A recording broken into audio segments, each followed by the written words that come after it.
We just pulled out over $200,000 in tax-free money without increasing our mortgage payment.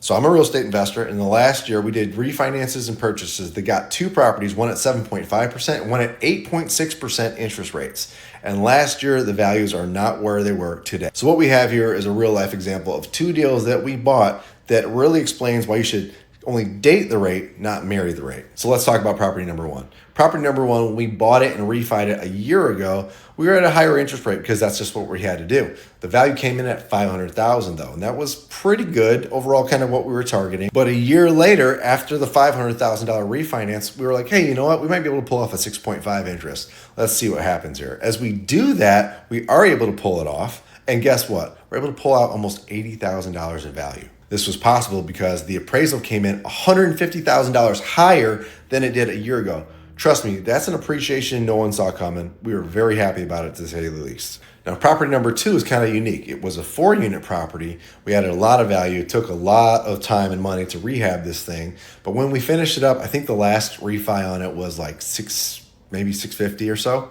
But after we did the refi this last month, came in at almost $1.1 million, which kind of broke our minds. But the sales comps, the rental comps, everything that has happened since we bought it and rehabbed it have done nothing but improve. It's pretty incredible what has happened. But we're like, what crap, do we take out that much more money? And we're looking at some of the investments we're looking at to buy next and some of the home projects we want to take on. We're like, you know what? By the end, we ended up taking out almost 120 because it was there. And guess what? What was crazy was the mortgage payments stayed the same, and just getting that extra capital out to go invest that in the next deal will help improve our cash flow, which is really the overarching goal. So what do? We dropped our rates on both properties by about 1.5 points, but that unlocks some massive equity. This is how we keep building our portfolio even in the tight markets. And when I bought these, some of the people in my group were telling me, you're crazy, this isn't a good deal.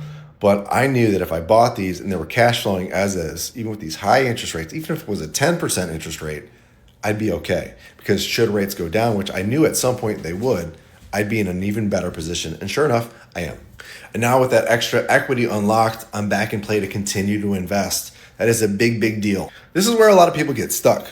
They are over prioritizing the interest rate, when really the right asset plus the right entry sets you up for huge success. Don't marry the rate, marry the deal.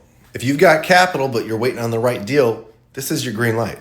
The right property opens the door later, even if it doesn't look sexy up front. DM me, REFI Play.